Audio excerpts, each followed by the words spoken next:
premier, donc, qui est le sujet de l'énonciation dans une traduction. Alors, il y a plusieurs manières de penser le sujet du discours de la traduction.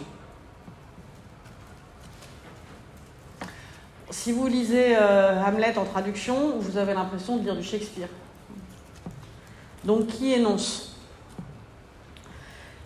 Donc, on peut penser que le sujet du discours, c'est qu'il énonce de manière directe, non rapportée. Donc, le sujet du discours est l'auteur. Et le traducteur est complètement effacé, selon une idéologie de la transparence et de l'équivalence qui a très souvent cours.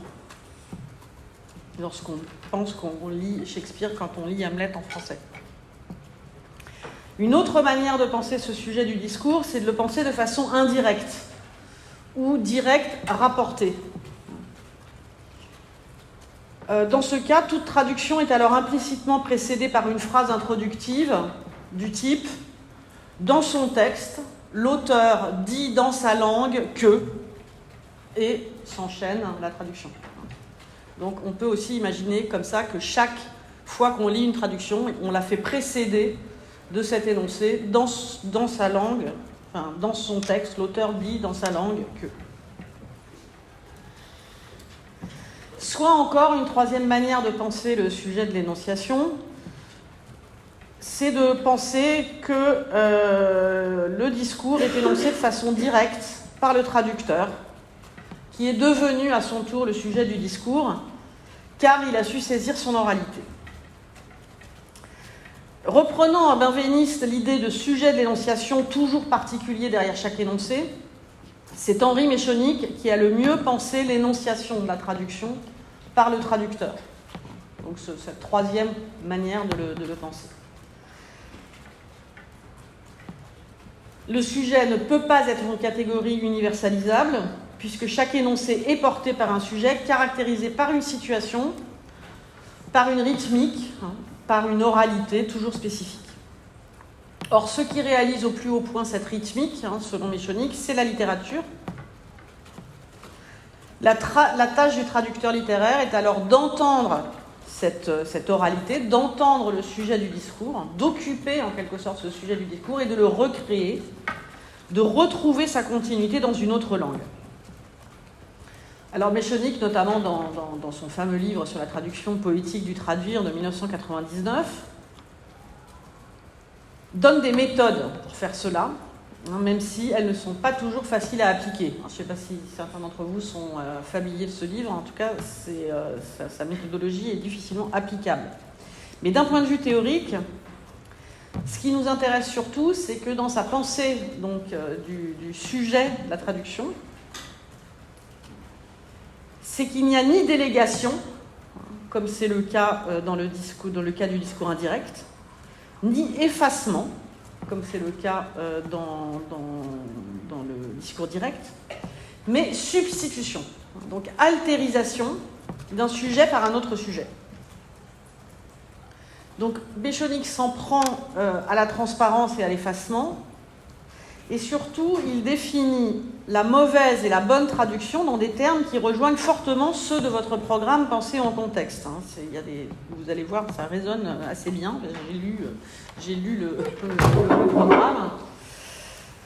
Donc, est mauvaise, donc c'est Méchonic qui écrit, est mauvaise la traduction qui remplace le risque du discours, le risque d'une subjectivation maximale du langage, son historicisation maximale, qui seul fait qu'il y ait un texte, par les autorités, les garanties de la langue et du goût ambiant.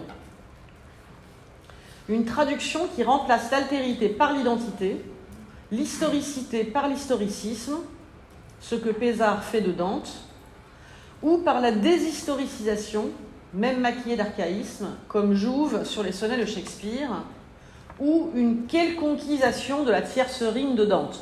Là, il attaque Jacqueline Risset et sa traduction de la comédie. Il l'attaque très régulièrement. Là, il l'attaque de manière souterraine, mais c'est de ça qu'il s'agit. Je reviendrai sur Pézard dans un instant.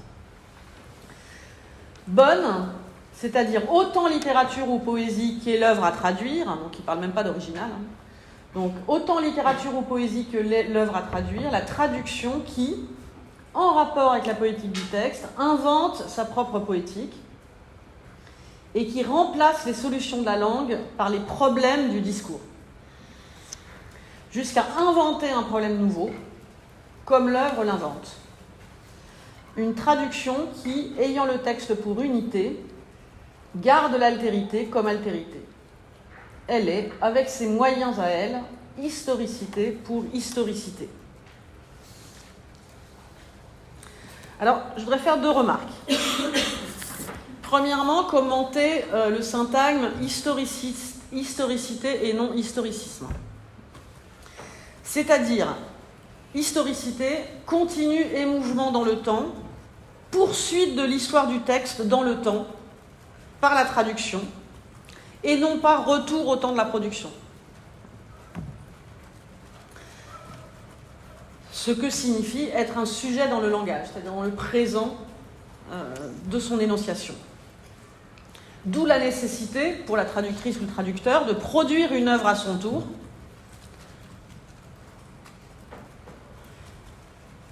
avec cette condition donc de produire une œuvre dans la langue et dans le présent, à la hauteur de l'œuvre d'origine, dans sa langue et dans son présent.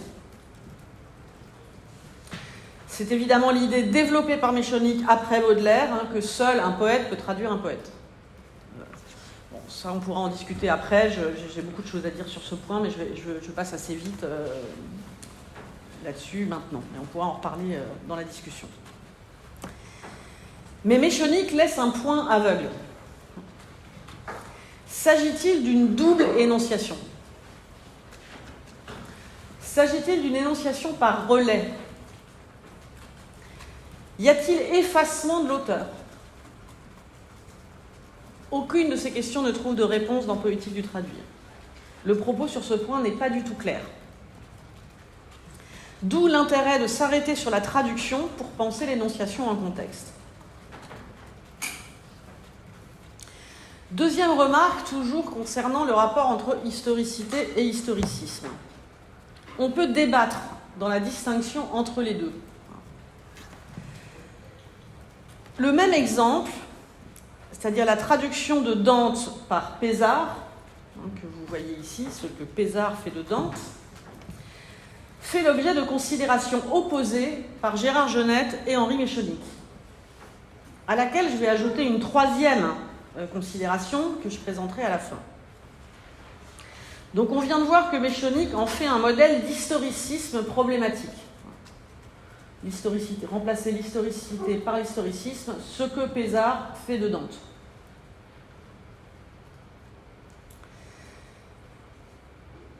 On croit pouvoir revenir, selon Méchonic, au temps de la production du texte, et dès lors on bloque son historicité. Puisqu'on veut revenir au temps de la production, on bloque l'historicité, ce que font les philologues, ce que font la plupart des traducteurs, que Méchonic considère comme mauvais. Donc c'est le blocage de l'historicité par l'historicisme, et qui peut concerner aussi beaucoup, parfois, nos études. Gérard Genette, dont la poétique ne s'est guère intéressée à la traduction, vous le savez, bon, il y a seulement quelques pages dans Palimpseste, fait de la distance temporelle qui sépare original et traduction une véritable aporie.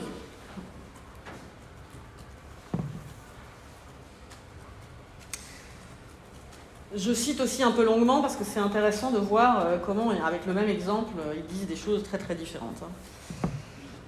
Lorsqu'on ne dispose pas d'une bonne traduction d'époque, on va revenir là-dessus, dit Genette, et qu'il s'agit par exemple de produire au XXe siècle une traduction française de Dante ou Shakespeare, une nouvelle aporie se présente. Traduire en français moderne, c'est supprimer la distance de l'historicité linguistique et renoncer à mettre le lecteur français dans une situation comparable à celle du lecteur italien ou anglais de l'original. Traduire en français d'époque, c'est se condamner à l'archaïsme artificiel, à l'exercice difficile et dangereux de ce que Mario Roch appelait la traduction pastiche, et qui est à la fois, en termes scolaires, version de l'italien de Dante au français et thème en ancien français. Ce dernier parti est peut-être quand même le moins mauvais, dit Genette. On lui doit, par exemple, le Dante d'André Pézard. Et là, il cite, je cite après Genette, au milieu du chemin de notre vie, je me trouvais par une selve obscure et vis perdue la droiturière voie. Ah, comme elle a décrire et dure chose cette forêt sauvage et âpre et forte qui, en pensant, renouvelle ma peur, amère étant que mort n'est guère plus, mais pour traiter du bien que j'y trouvais, telle chose dirait que j'y ai vu. Donc vous voyez ici que pour Genette, l'historicité n'a pas du tout le même sens que pour Méchonic.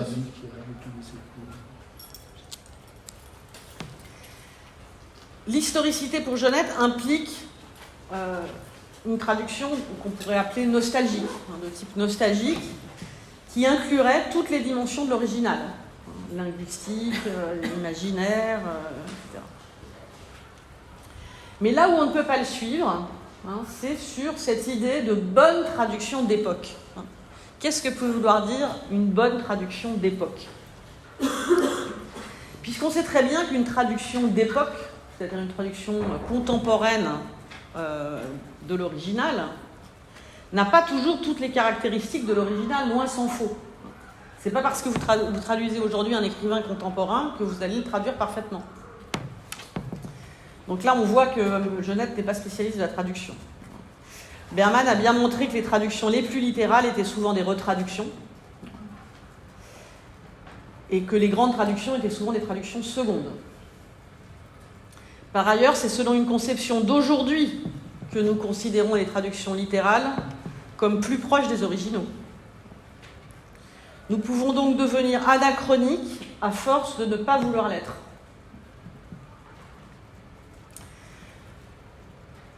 Je ne rejoins ici ni Méchonic ni Genette.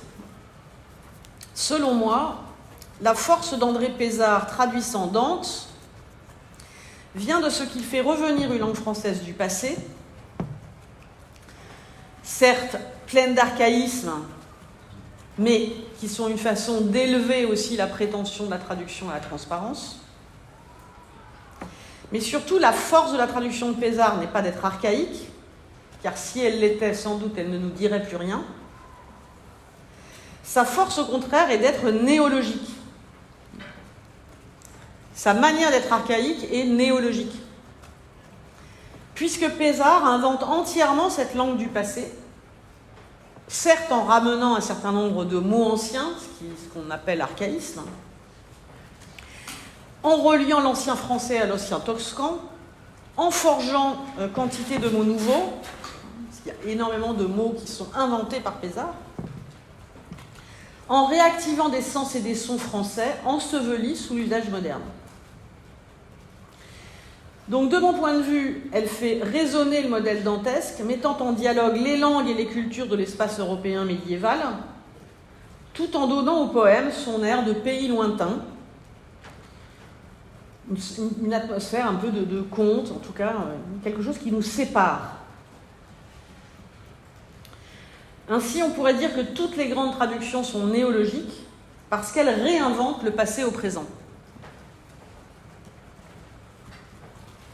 Elles assument donc une forme d'anachronisme qui, si on le rapporte au problème de l'énonciation, implique bien que deux sujets énoncent en même temps.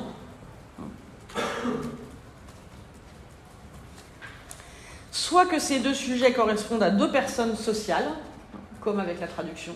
On a un auteur et un traducteur, ce sont des personnes sociales. Donc on a deux sujets qui correspondent à deux personnes sociales. Soit qu'ils soient le résultat du doublement d'une seule personne sociale, comme dans la narration historique par exemple. Et réinventer le passé au présent, ce qui est une définition de l'anachronisme, en réalité implique deux sujets d'énonciation.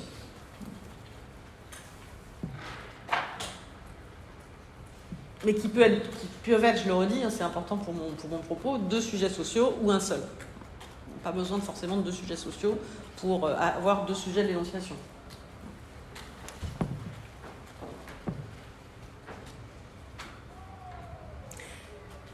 J'appelle donc anachronisme de la traduction.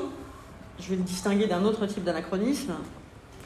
L'anachronisme qui consiste précisément à faire se rencontrer plusieurs temps dans le même discours. Et je le distingue d'un autre anachronisme, qui est l'anachronisme de l'analogie, qui élabore des liens entre les époques et signale des différences. Donc il y a un anachronisme analogique, on fait des liens entre les époques.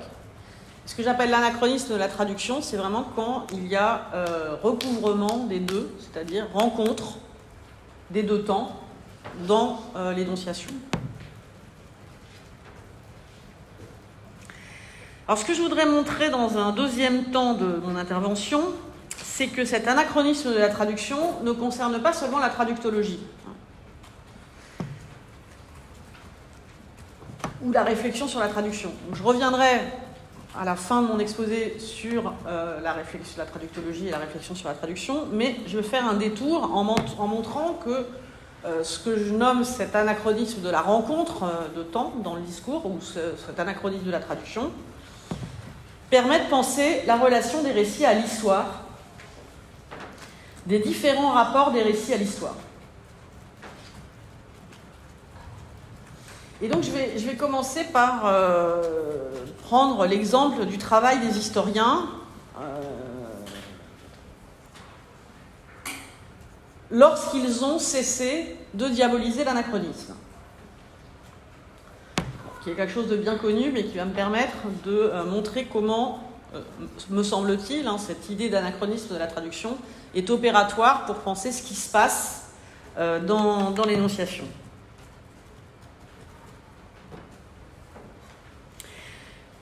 Donc, lorsqu'ils ont cessé de diaboliser l'anachronisme, les historiens ont fait de l'histoire la discipline du dialogue des temps, du dialogue des époques, des analogies contrôlées.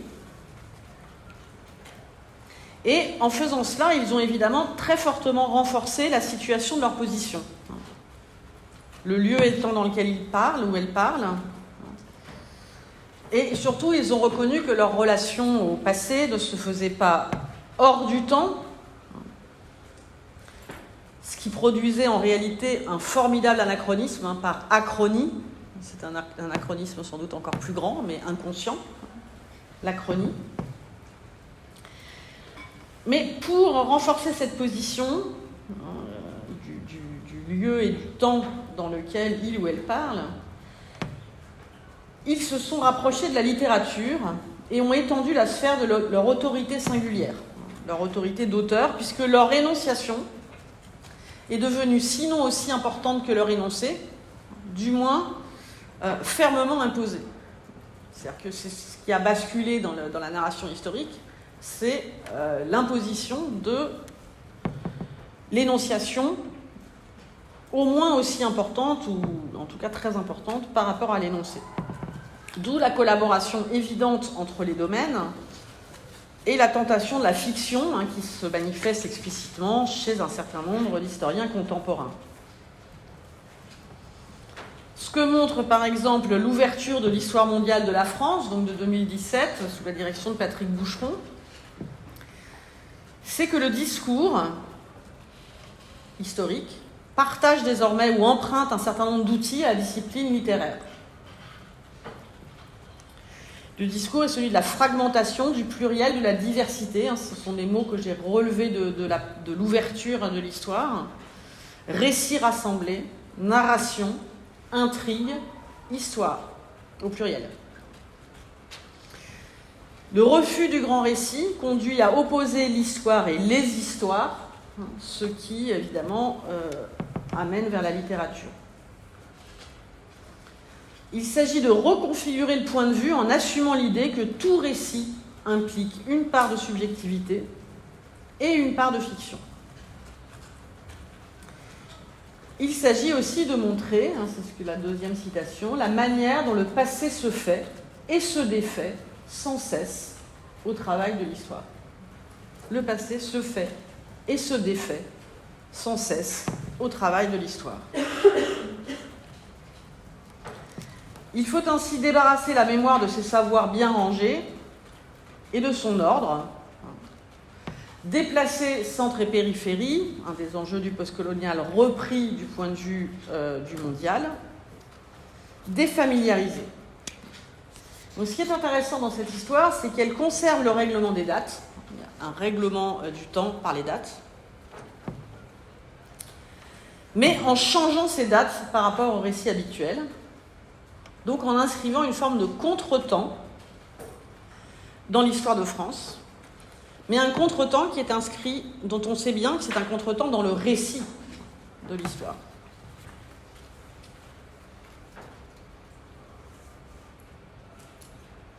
Et ainsi, ce récit est placé dans une autre relation à la mémoire, empruntant notamment à d'autres temps du monde, et rendant ainsi le précédent récit anachronique à son tour. Et ce qu'on peut apercevoir d'emblée, c'est quand même une contradiction entre le titre singulier, Histoire mondiale de la France, et la production de micro-récits, qui marque la volonté de donner une autre relation à l'histoire. Alors, je prends juste un petit exemple, la fameuse date, parce que ça a été un exemple qui a été qui a suscité des réactions aussi très violentes de la part d'une certaine critique, et en particulier droitière en France, c'est la disparition de la fameuse date canonique de 732. 732, c'est quelque chose que tous les écoliers français jusqu'à présent ont appris. 732, Charles Martel bat les Arabes à Poitiers. Donc, c'était une sorte de phrase mantra que tout le monde apprenait. 732, Charles Martel bat les Arabes à Poitiers. C'est presque aussi connu que 1515. Il y a deux dates qui sont parfaitement connues de tout le monde. Ça fonctionne comme frère Jacques, presque. C'est 732 et 1515. Donc 732 disparaît de l'histoire mondiale de la France. 732 qui, évidemment, vous l'entendez, plaçait la relation entre la France catholique et le monde musulman sous le signe d'un affrontement victorieux. Charles Martel bat les Arabes à Poitiers. On n'entendait jamais parler d'Al-Andalus, on n'entendait jamais parler de quoi que ce soit, mais en revanche, cette date-là, tout le monde la connaissait. À la place, on a une autre date, un nouveau récit, et cette date, c'est 1143, qui est celle de la première traduction du Coran en latin. Vous voyez le changement de régime narratif. Alors, et en même temps, je précise, première traduction du Coran en latin, que l'abbé de Cluny fait traduire donc en 1143, non pas par souci d'embrasser une culture autre et de s'y intéresser, mais précisément pour combattre l'islam en ayant connaissance de son histoire. Donc, on le traduit pour le connaître et pour pouvoir mieux le combattre, puisqu'on le connaît, on le combattra mieux. Donc, vous voyez qu'on n'inverse pas totalement le grand récit. L'histoire reste celle d'un affrontement entre l'Europe catholique et le monde musulman. Mais elle se double d'une relation à l'autre qui passe par la traduction. Donc par une certaine forme d'actualisation dans la langue et d'appropriation, donc propice à des interprétations divergentes et surtout à des mutations.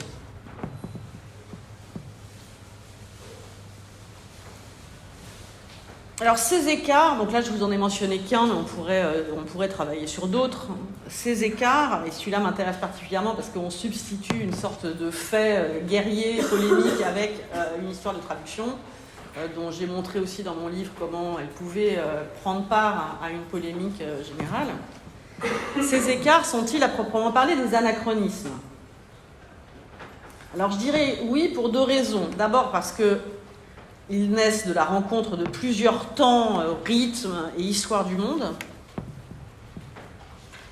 Et ensuite, parce qu'ils dépaysent temporellement l'histoire en la conduisant autrement vers nous. C'est-à-dire que le passé est conduit autrement vers nous, selon des rythmes et des scansions différentes.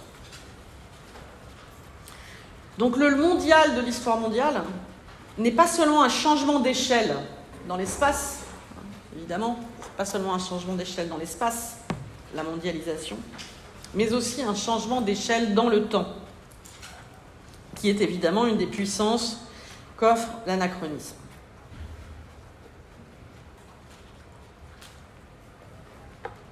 Ainsi, décentrer l'histoire de France, tout comme décentrer l'Occident, pour reprendre le titre d'un livre du sociologue Thomas Brisson, passe par des formes d'anachronisme. Dès qu'on essaye de décentrer, on produit de l'anachronisme. Alors, chez Thomas Brisson, c'est intéressant parce qu'il traite, lui, a priori, de décentrement ou de déplacement dans l'espace, lorsqu'il parle de décentrer l'Occident, puisqu'il s'intéresse à des trajectoires d'intellectuels en exil, des intellectuels arabes, chinois, indiens, et précisément qui, du fait de leur exil, sont parvenus à proposer des nouveaux paradigmes, donc en faisant passer des pensées excentrées dans des endroits centraux. Donc c'est ces intellectuels indiens qui sont allés enseigner aux États-Unis, Saïd, Spivak, etc. Boua, mais aussi Julia Ching, Tu Weiming.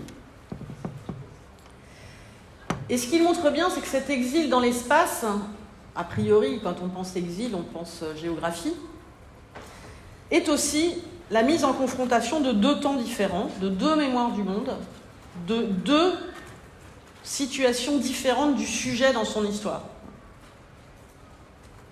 Donc là, il y a bien un dédoublement aussi. Et ce qui est intéressant, c'est que l'hybridation ne fournit pas ou ne rencontre pas des effets dans un seul sens. Et une preuve qu'il donne, qui m'intéresse particulièrement parce que je peux la rattacher à d'autres expériences de pensée, c'est que les néo-confucéens, donc des intellectuels chinois qui sont venus travailler aux États-Unis, donc comme Tu Weiming et Julia Ching, ont récupéré la notion d'universel, mais ont récupéré cette notion en la dissociant de la pensée des Lumières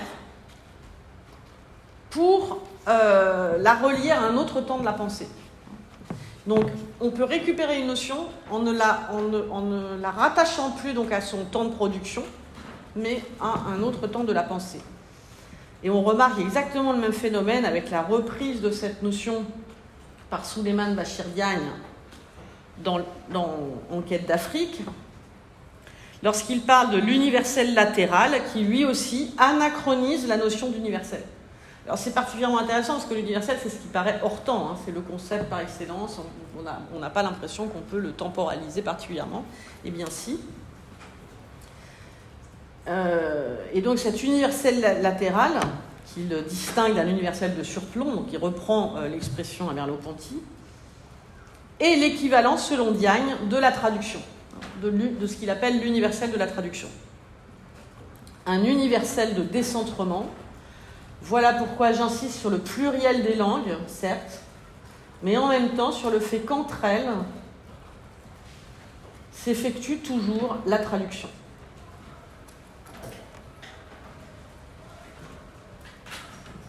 On pourrait ainsi faire l'histoire des temps différents d'un concept, alors que pour beaucoup, un concept, c'est intemporel. On a voulu nous faire prendre pour le propre des concepts d'être intemporel, comme celui d'universel. On peut faire l'histoire des temps du concept d'universel.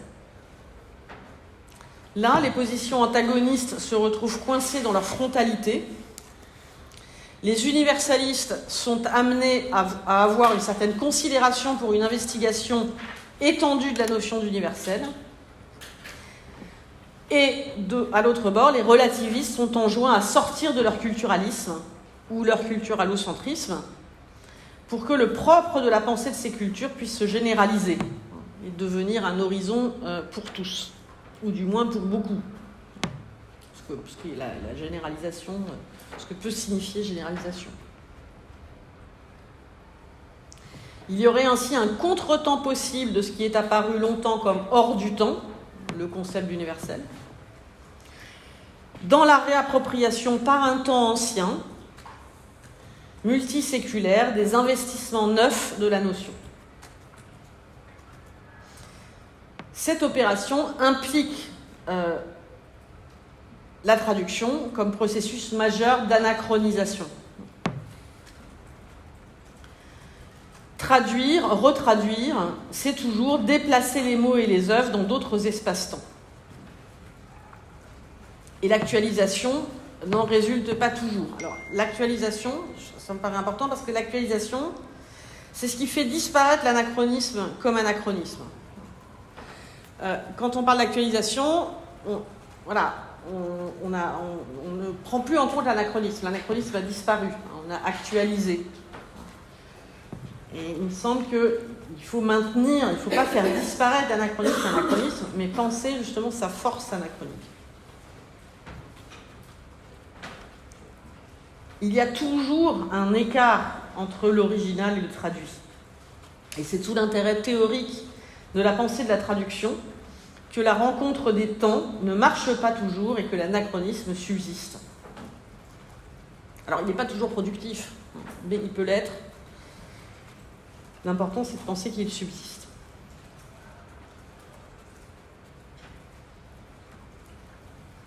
Donc, c'est ainsi que l'on peut distinguer cet anachronisme de la rencontre entre des histoires différentes et des temporalités différentes. Donc, ce que j'appelle encore une fois l'anachronisme de la traduction, de celui d'un premier moment réflexif de la valorisation de l'anachronisme, qui est celui qui a animé des philosophes, justement ces philosophes qui ont cessé d'en faire un monstre pour l'histoire, pour l'imposer comme surprise de l'analogie. Or, l'analogie n'a pas la même fonction ni la même puissance que la rencontre ou que la traduction. Et c'est pour ça que je distingue les deux. Donc, je vais essayer de m'expliquer sur ce point.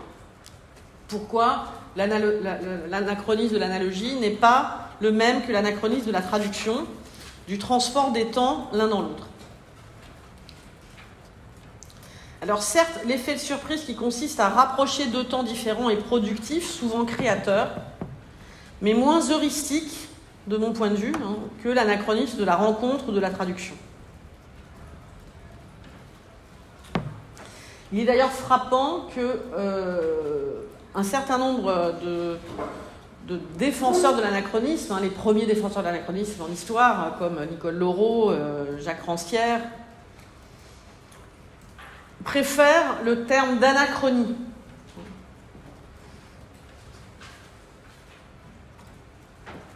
Qui leur semble moins marqué négativement que celui d'anachronisme.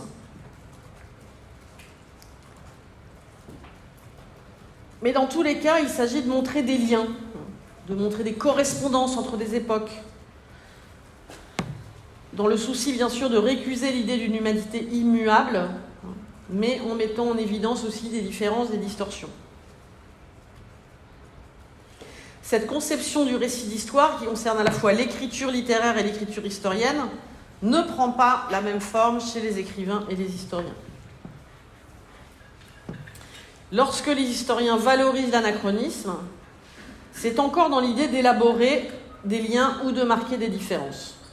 Et les textes de George D. Huberman, qui ont imposé cette notion dans l'ensemble des sciences humaines, depuis Devant le temps, restent sous le régime de l'analogie. Il s'agit de mettre en rapport, et c'est ce que fait Warburg aussi, mais il s'agit de mettre en rapport des images, de mettre en rapport des formes, des idées, ou, je le cite, de relire les textes de cette constellation anachronique correspond à un triple enjeu archéologique, anachronique et prospectif, pour réinventer, si possible, une valeur d'usage à des concepts marqués par l'histoire, l'origine selon Benjamin, la survivance selon Warburg, la modernité selon Karl Einstein, mais qui peuvent revêtir aujourd'hui quelque actualité dans nos débats sur les images et sur le temps. Donc là, il y a bien la volonté d'activer aussi un phénomène d'anachronisme de la traduction, mais pour faire des mises en relation. Par exemple, certaines prédelles de Fra Angelico avec la peinture de Jackson Pollock. C'est l'exemple fameux de Devant le temps. Cette lecture ou relecture donne lieu à un montage, et ce montage tend vers une herméneutique. Elle fait apparaître des liens qui, quoique distendus, sont là pour renouer les temps. Pas pour les confondre, pour les renouer. Et c'est aussi l'importance des figures de revenants et de spectres, de toutes ces figures de la hantise qu'on voit dans beaucoup aussi de textes de sciences humaines de la fin du XXe siècle. Figures de la hantise qui ont aussi cette fonction de renouer les temps, de créer ces liens.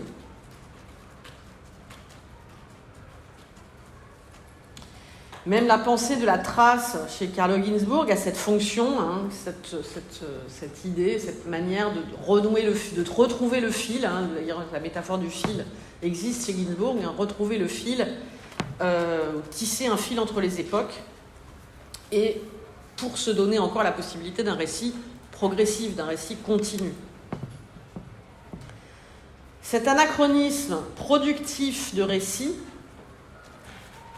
qui fonctionne essentiellement sur l'analogie, comme je le disais, est précisément ce que récuse l'anachronisme de la traduction et qu'on peut voir à l'œuvre davantage dans le rapport de la littérature à l'histoire. Pourquoi ? Parce que si, à mon avis, la littérature investit davantage l'anachronisme de la traduction, c'est parce qu'elle cherche à investir le langage lui-même de la discordance temporelle, de la discordance des temps. J'ai eu l'occasion de le montrer à propos d'une phrase de Quignard dans un colloque sur littérature et histoire. Cette phrase fascinante, hein, il faut se souvenir que les dinosaures n'apparurent qu'en 1841. Phrase vertigineuse dans ce qu'elle nous dit de notre capacité à reconstituer, à reproduire immédiatement une temporalité continue et qui reconduit à l'origine. Car il suffit que les dinosaures apparaissent, en effet, pour qu'on puisse imaginer leur existence et le temps si lointain dans lequel ils ont vécu, qui n'est même pas préhistorique, qui est encore plus lointain que la préhistoire. Pour qu'on replace les dinosaures à la place où on croit qu'ils sont, à savoir à l'origine.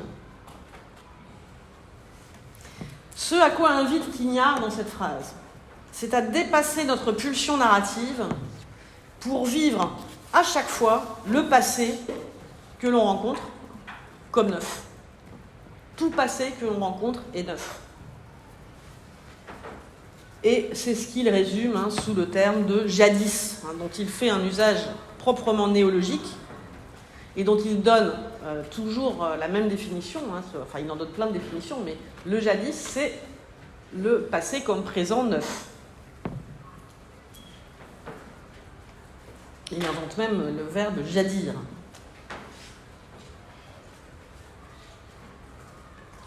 Donc il ne s'agit plus de reconstituer une temporalité perdue ou distendue en faisant des raboutages, en faisant des liens, en pratiquant l'analogie.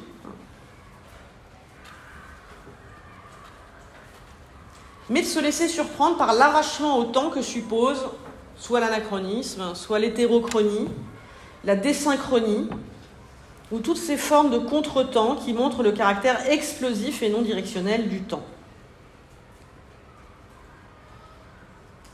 Ce passé non transposable dans une autre époque, donc ce que je veux dire, c'est que ce passé-là n'est pas transposable dans son époque. C'est-à-dire que les dinosaures apparaissent en 1841, on ne peut pas transposer cet événement dans l'apparition réelle et historique du dinosaure.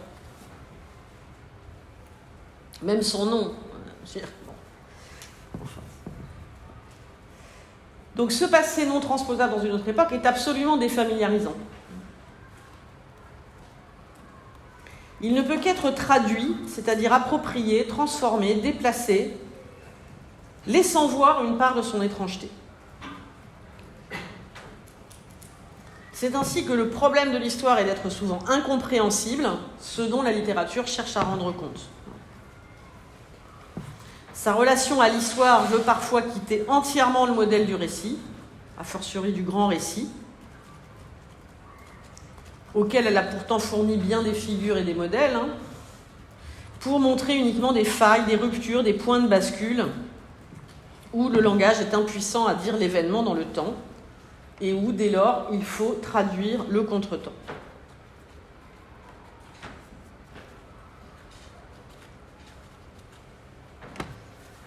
Donc j'en viens à mon dernier point, l'anachronisme de la traduction proprement dit, en l'appliquant cette fois à la réflexion sur la traduction. Mais qui permet aussi de penser ce que je viens de dire. Enfin, tout est un peu... tout est un petit peu noué. Donc, qu'est-ce que fait la traduction? Elle active en permanence le contretemps, mais un contretemps qui ouvre à la répétition-variation. Et donc, elle est un lieu qui permet de proposer des expériences intéressantes pour l'anachronisme de la traduction. Comme je disais, l'anachronisme de la traduction ne se limite pas à penser la traduction ou à surgir de la pensée de la traduction, mais on peut aussi penser que c'est une expérience particulière de la traduction. Car bien sûr qu'il faut assumer l'anachronisme en traduction. Qu'est-ce que ça veut dire assumer l'anachronisme? C'est-à-dire à prendre appui sur la distance temporelle qui nous sépare parfois de très loin de l'original afin de rendre contemporaine l'œuvre du passé. Contemporaine ne veut pas dire forcément actualisée.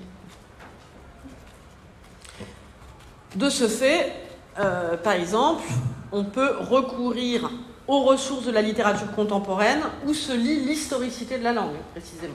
Et donc, c'est ce que fait justement Jacqueline Risset traduisant Dante, puisque c'est un peu l'exemple qui se tisse au cours de mon exposé.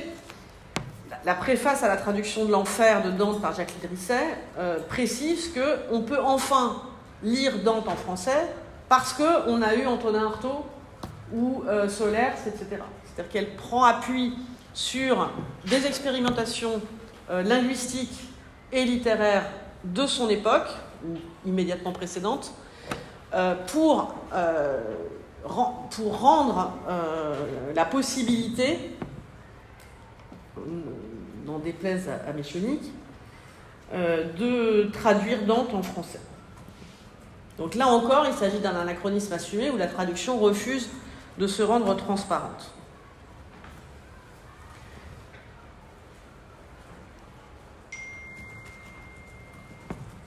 Je vais laisser ça.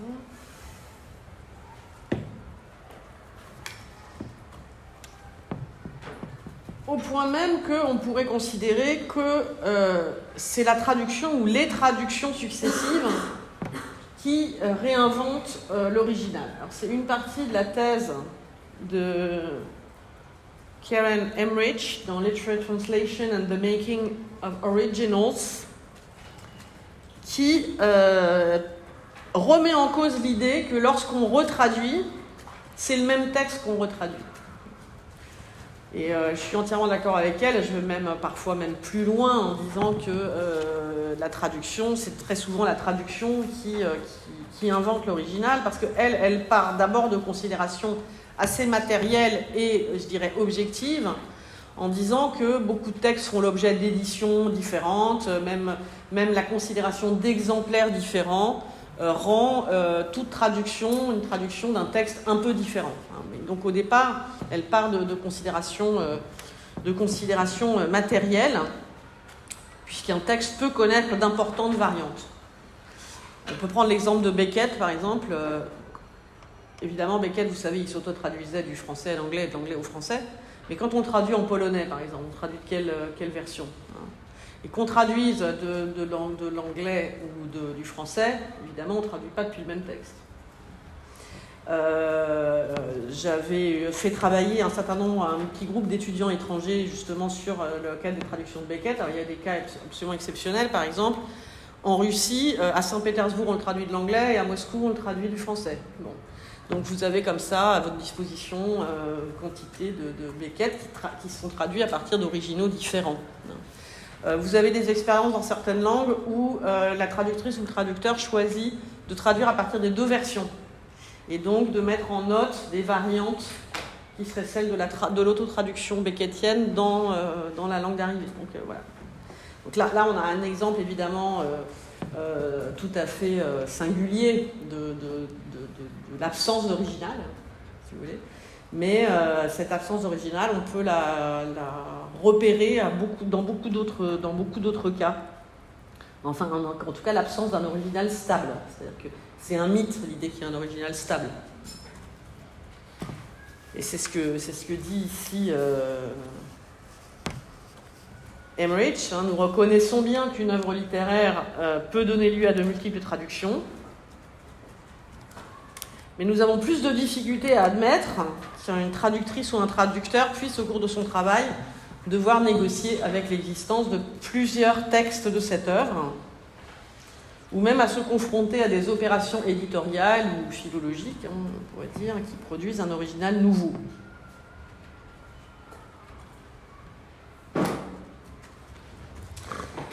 Pourtant, si l'on part du principe que la traduction met le texte ou l'œuvre en travail dans le temps, on peut aisément accepter l'idée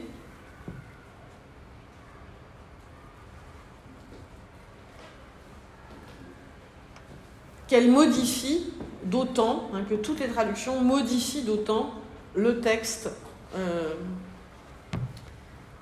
dit original.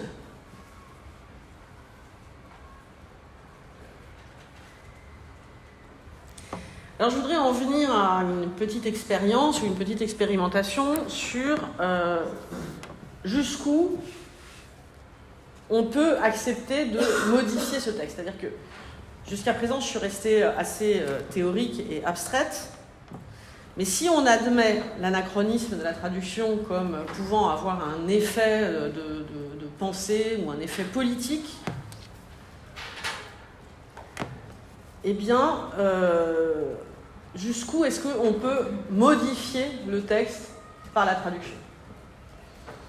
C'est pour ça que j'en viens à cette idée que l'original peut être modifié par la traduction, mais jusqu'à quel point on accepte, par exemple, même si je vous ai dit, il y a eu des réactions négatives à l'histoire mondiale de la France, on accepte de corriger un petit peu le règlement des dates ou le récit historique canonique. Donc, même si ça entraîne des réactions négatives, on l'accepte néanmoins.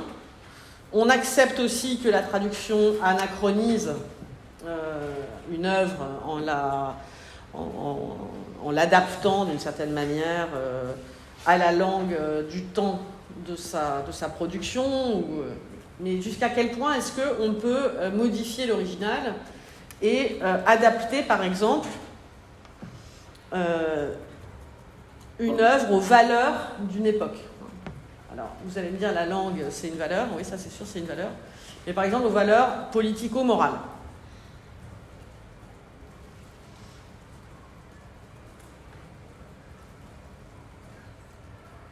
Et en particulier, dans le contexte qui est le nôtre aujourd'hui, on peut se demander, et c'est ce que j'ai analysé dans Traduction et violence, c'est-à-dire qu'on voit bien qu'il y a eu des traductions appropriatives, des traductions coloniales.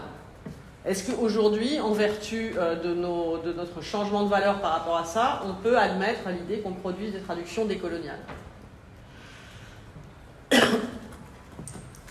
On sait qu'il y a eu des traductions racistes. Est-ce qu'on peut proposer des traductions non racistes ?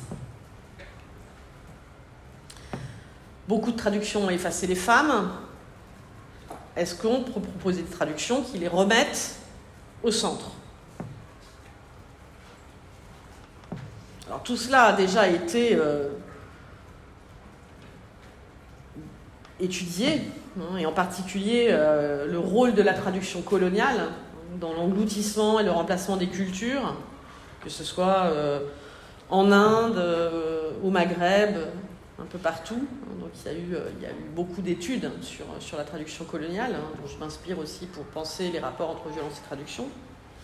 Mais puisque la traduction porte la marque d'une idéologie, c'est une partie de son anachronisme,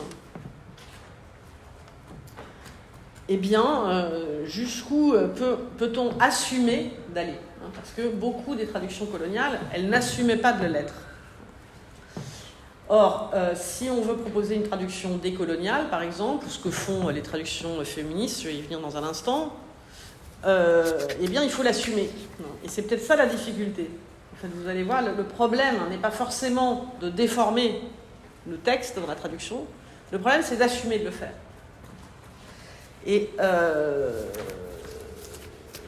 donc, voilà, je vais vous soumettre comme ça quelques exemples sur lesquels on pourrait discuter, en faisant une hypothèse que j'ai commencé à formuler assez récemment, qui est l'idée de remplacer la cancel culture, la fameuse cancel culture, par une retranslation culture, une culture de la retraduction plutôt qu'une culture de l'effacement.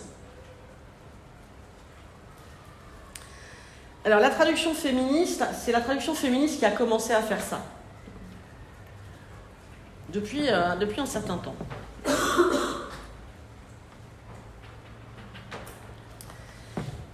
Puisque non seulement cette traduction féministe corrige les traductions existantes en les rendant moins misogynes, ou plus inclusives. Ça a commencé à la fin du 19e siècle aux États-Unis avec la Women's Bible, qui a complètement réécrit le récit de la Genèse, Adam et Ève, etc., de manière plus inclusive. Donc, non seulement la traduction féministe corrige les traductions existantes en les rendant moins misogynes, mais elle entreprend parfois de manière plus provocante de corriger les originaux. Donc de rendre la traduction moins misogyne que l'original. Donc il ne s'agit pas seulement de rendre les traductions moins misogynes que les traductions précédentes, mais de les rendre moins misogynes que les originaux. Donc de corriger les originaux. Donc de changer la lettre. Et de l'assumer. Encore une fois, ça c'est très important. Je pense qu'on pourra en discuter, mais parce que toute traduction change quelque chose. Mais la plupart du temps, on ne l'assume pas. Voici comment on parle de traductrices à deux moments très différents d'histoire récente. La première le fait dans un livre de 2021 qui retrace son itinéraire de traductrice féministe. Et qu'est-ce qu'elle appelle être une traductrice féministe ? Donc il s'agit de Noémie Grunenwald. C'est à la fois de traduire les textes féministes, donc d'importer en français des textes féministes essentiellement produits en anglais, mais deuxièmement de traduire les textes en féministe, c'est-à-dire précisément en changeant la lettre de l'original. Je la cite parce qu'il est de notre responsabilité de déranger, bousculer, incommoder, pirater, détourner, contrarier, dévoyer ou interrompre les usages, les habitudes ou les règles patriarcales et racistes de la langue, de la science ou de la littérature. Les traductions sont des outils politiques. Et je dis bien sont, et pas peuvent être, parce que ça fonctionne dans les deux sens. Précisément puisque la traduction a bien pu accompagner l'entreprise coloniale et dominatrice et en a été l'un des outils. Ce volontarisme transformateur et assumé a été pratiqué par les pionnières de la traduction féministe, comme la Canadienne Suzanne de Lotbinière-Harwood. Et là, je vous cite un texte qui a 30 ans, antérieur au premier, mais qui résonne étrangement avec des débats d'aujourd'hui. Pas étrangement, mais... En traduction, prendre l'expérience des femmes comme point de départ signifie également tenir compte de notre rapport d'adresse premier, soit les lectrices à qui se destine notre travail de réinterprétation. Par exemple, en rédigeant des notes de la traductrice qui répondent le mieux possible à leurs besoins. Pour les traductrices, la question se pose également comme suit. Une hétérosexuelle peut-elle adéquatement traduire une œuvre lesbienne ? Une blanche peut-elle, doit-elle par exemple traduire une écrivaine amérindienne ?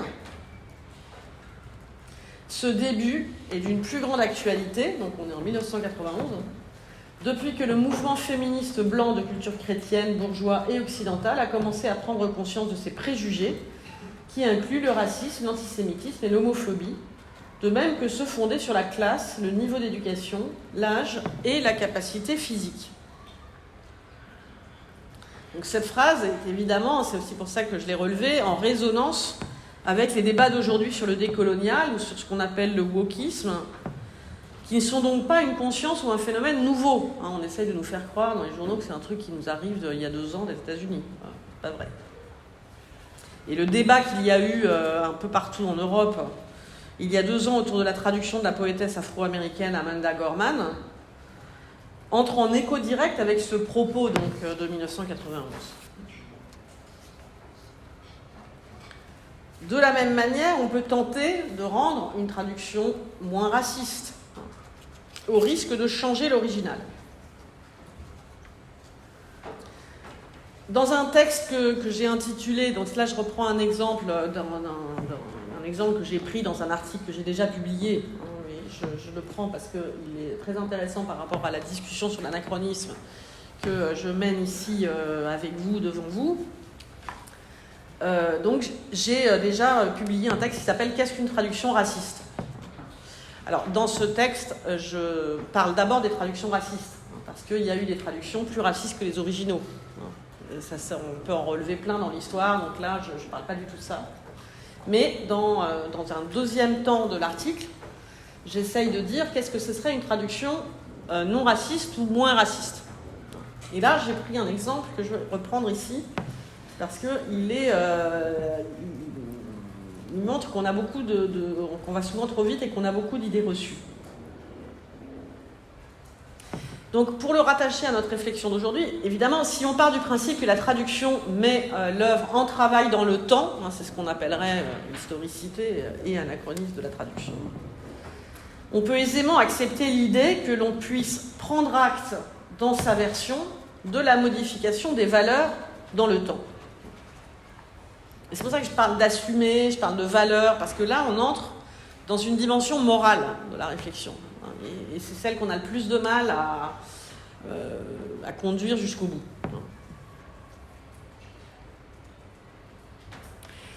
Parce que, théoriquement, on admet parfaitement, et c'est ce que vous avez admis avec moi, je pense, dans la première partie de mon intervention, que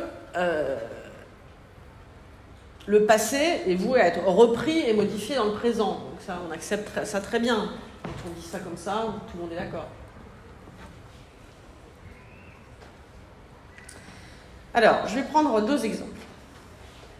Il y a eu un exemple assez médiatisé, qui est celui d'Agatha Christie.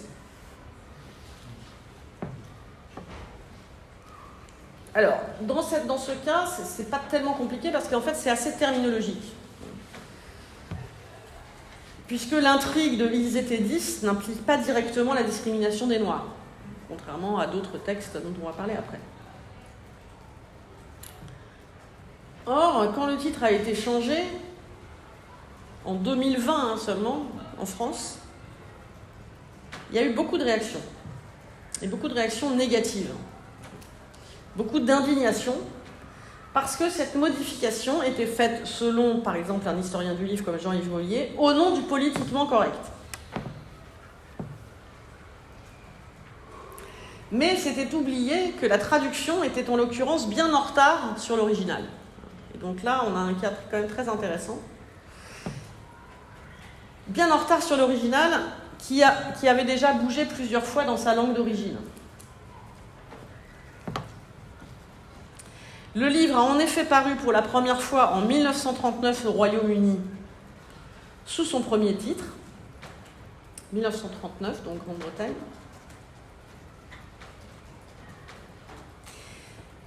Mais dès 1940 aux États-Unis, il paraît sous le titre « And Then There Were None », 1940. Les dates sont importantes car les médias français, lorsque le titre a été officiellement changé, donc je vous le rappelle en 2020, et encore avec un bandeau, non, il y a écrit, sur la couverture, il y a écrit « initialement publié sous le titre précédent ». Donc c'est quand même très réussi comme opération. Les dates sont importantes, je le disais, parce que lorsque le titre a été officiellement changé, tous ont dit, alors là pour le coup, même ceux qui ne se sont pas indignés, ils ont dit que c'était en réaction à l'émotion suscitée par la mort de George Floyd. Oubliant donc que dès 1940, aux États-Unis, le titre avait été changé.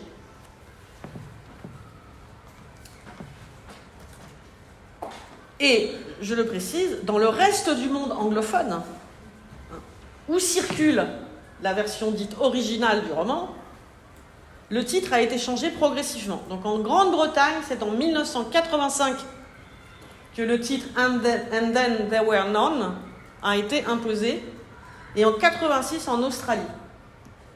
Et si vous regardez dans les autres langues, en slovaque en 99, en allemand en 2003, après une manifestation contre une mise en scène théâtrale du livre portant l'ancien titre, en suédois en 2005, en portugais du Brésil en 2007, en polonais en 2017, et c'est seulement en 2020 en français.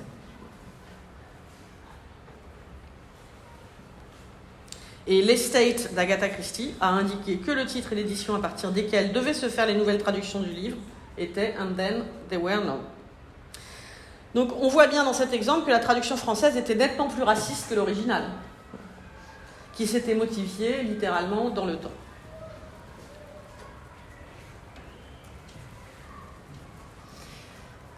Donc, par rapport à ces textes problématiques aujourd'hui, où il y a un certain nombre de débats, souvent on propose, il y a une préférence, et en particulier des intellectuels, des universitaires, des chercheurs, pour des éditions contextualisées.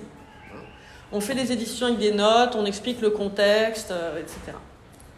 Mais il me semble, pour le coup ça reprend notre réflexion sur l'anachronisme, mais que ceux qui prétendent qu'il est préférable de contextualiser les œuvres du passé plutôt que les modifier ou les transformer ont une conception du passé comme passé. Précisément, une conception du passé sans anachronisme, ou l'idée qu'il n'y aurait pas d'anachronisme, ce qui est, on l'a vu, un mythe, associée à une vision immuable et sacrée de ce qu'est un original, à savoir nécessairement premier et intouchable. Et je pense que c'est ça qu'il faut se débarrasser de cette idée. Quand on travaille sur la traduction, on voit que ça n'est pas si simple et que historiquement, on connaît beaucoup de traductions qui ont pris la place des originaux. Et on comprend aussi, avec l'opération du traduire, que le passé est voué à être modifié dans le présent. Et que l'anachronisme est aussi une part de la fidélité que l'on porte à une œuvre. Donc on pourrait imaginer, c'est l'expérience que je fais dans cet article, qu'on puisse intervenir à l'intérieur du texte pour en changer l'esprit. Donc voici, c'est mon dernier exemple. Là aussi qui concerne une traduction récente d'un texte un petit peu problématique, qui est la traduction ou la retraduction récente d'Autant en emporte le vent de Margaret Mitchell. Alors, il y a eu une traduction récente, donc aussi en 2020, de Autant emporte le vent par Josette Chiche-Portiche, qui remplaçait une traduction de 1938, donc une traduction d'époque, pour parler comme Jeannette, qui n'était pas du tout plus proche de l'original. Et cette nouvelle traduction a été célébrée comme moins raciste. Alors, je suis allée voir de plus près, est-ce qu'elle est vraiment moins raciste que la première? Alors, ce qui est frappant, c'est qu'évidemment, il y a un côté moins raciste, puis la transcription du parler des esclaves est beaucoup moins caricaturale dans la version de 2020 et beaucoup plus acceptable aujourd'hui. En revanche, la traduction n'a pas les moyens, ou ne se donne pas les moyens, c'est ça qui me paraît important, de réduire le racisme du livre, le racisme fondamental du livre, c'est-à-dire la voix narrative. Donc si vous regardez le dialogue, l'échange, et que vous comparez, bonsoir mes jeunes demoiselles, monsieur Gérald et moi, etc., bonsoir mes jeunes demoiselles, monsieur Gérald, je suis désolée de vous déranger, donc vous voyez qu'il y a... C'est très différent. En revanche, si vous regardez les passages narratifs, ils diffèrent extrêmement peu. Première traduction, lorsqu'elle parlait, sa voix n'était pas aussi confuse que celle de la plupart des Noirs, et elle s'exprimait avec plus de recherche. Lorsqu'elle parla, sa voix n'était pas aussi confuse que celle de la plupart des Noirs, et elle choisissait ses mots avec plus de soin. Vous voyez, c'est exactement la même chose. Donc l'arrière-plan colonial, évidemment, de la première traduction dans les dialogues, avec le choix d'élider les R du discours des personnes noires dans le roman, évidemment, beaucoup plus stigmatisant. Et l'oralité est rendue de façon plus discrète, moins stéréotypée, donc moins raciste dans la nouvelle traduction. Mais rien n'efface le racisme de la voix narrative.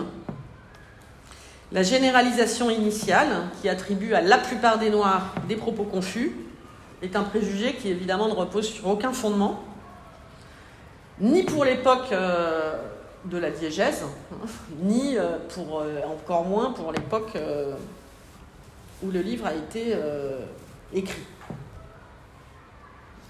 Si vous regardez la phrase finale aussi, il était fort gêné d'être pris en flagrant délit de bonté. Donc cette phrase finale qui attribue de la bonté au fait d'avoir acheté 2 esclaves dont une petite fille, sous-entendu, il aurait très bien pu séparer la mère de la fille, est typique d'une narration esclavagiste. Et vous voyez qu'elle ne change pas non plus dans la traduction 2020. Hum, Fitzgerald, en raclant la gorge, gêné d'être pris en flagrant délit de bonté. On voit donc que ce racisme de la voix narrative omnisciente n'est pas occulté par la traduction, car ce racisme de la narration, qui porte aussi une représentation non conflictuelle et donc mensongère de la situation précédant la guerre de sécession dans le sud des États-Unis, où globalement, pour le dire vite, les maîtres sont bons et les esclaves sont plutôt contents de leur sort, est plus problématique car beaucoup moins visible. On voit tout de suite que c'est moins raciste parce que les dialogues sont moins stigmatisants, mais on est beaucoup moins, on a l'esprit et l'œil et le regard beaucoup moins aiguisés sur la voix narrative, parce que le racisme est moins visible, c'est plus sournois. Et donc on voit qu'à 80 ans d'écart, les traductions sont quasiment identiques. Donc là, qu'est-ce qu'on fait ? On pourrait effectivement proposer une édition annotée, en ramenant les choses au contexte, etc. Mais c'est plutôt un livre grand public, d'un lectorat qui n'a pas forcément l'habitude de lire un livre avec plein de notes et plein de préfaces et de postfaces.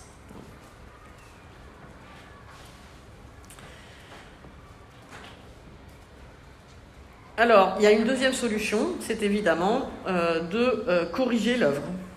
Donc, c'est une solution interventionniste. Donc là, je vais vous proposer une dernière petite expérience qui est évidemment un peu provocatrice, mais qui est là pour nous faire réfléchir, qui est de la même manière que Pierre Bayard propose d'améliorer les œuvres ratées, eh bien, on peut trouver par la traduction des manières de rendre la traduction moins raciste. Donc intervenir sur l'original, comme on l'a fait pour Ils étaient 10, ou intervenir donc au moment de la traduction, de l'opération, disons, dont je viens de montrer qu'elle était naturellement transformative, de toute façon la traduction transforme, de la traduction. C'est ce que prône la traduction féministe, vous l'avez entendu, pour rendre les femmes mieux visibles dans les textes du passé. Et on peut tout à fait envisager de le faire pour certains textes, comme celui qui nous intéresse, ce qui donnerait, pour le passage que nous venons de lire, lorsqu'elle parla, sa voix était claire et elle choisissait ses mots avec soin. Donc, on laisse le dialogue dans la proposition. Non, je l'ai un peu changé. Donc, bonsoir, jeune demoiselle, monsieur Gérald, je suis désolée de vous déranger, mais je voulais venir vous remercier encore de nous avoir achetés. Moi et ma petite. Moi et ma petite. Hum, fit Gérald, se raclant la gorge, gêné de la reconnaissance d'une personne qu'il maintenait malgré tout en esclavage. Alors, cette solution interventionniste, qui consiste donc à corriger la littérature, peut rencontrer quelques réactions gênées ou... En tout cas, elle peut être considérée comme non éthique. C'est toujours le problème. C'est-à-dire que c'est une question morale. Là, on assume la transformation, on assume l'anachronisme jusqu'à l'inscription du changement de la valeur, mais on pourra considérer que cette traduction est non éthique. Donc c'est ce dont on va discuter sans doute maintenant. Pourtant, vous voyez bien qu'elle a d'indéniables avantages pratiques et idéologiques. Surtout, il me semble, et c'est pour ça que j'ai rappelé cet exemple, qu'elle a une efficacité théorique. C'est-à-dire qu'on attire l'attention sur quelque chose. Si l'on considère, comme je l'ai fait tout au long de mon intervention, que la traduction est précisément ce qui ne fiche pas le passé comme passé, hein, mais qui le conduit vers le présent, dans cet anachronisme productif. On pourrait penser qu'une traduction comme celle-là, si on en étend le principe à la totalité d'un livre, par exemple, portera le témoignage de ce qu'une époque aura considéré comme audible, ou bien ce qu'une époque aura fait comme effort pour réparer des injustices. Rien n'empêchera une autre époque de retraduire autrement. La particularité ontologique de la traduction d'être temporaire et de pouvoir et même devoir être refaite la rend plus apte à accueillir les modifications que le texte lui-même. Même si il arrive aussi que l'on corrige des originaux. Voilà. J'ai terminé.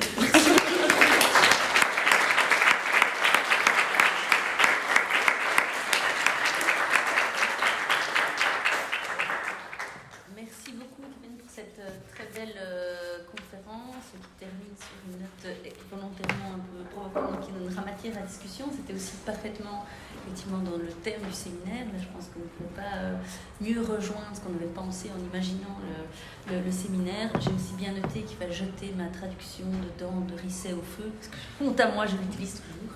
Donc voilà. Non, moi, j'ai pas dit ça. C'est Béchonic qui dit ça. Mais donc voilà, donc on fait traditionnellement une petite pause, un quart d'heure de pause, et puis on reprend avec le débat.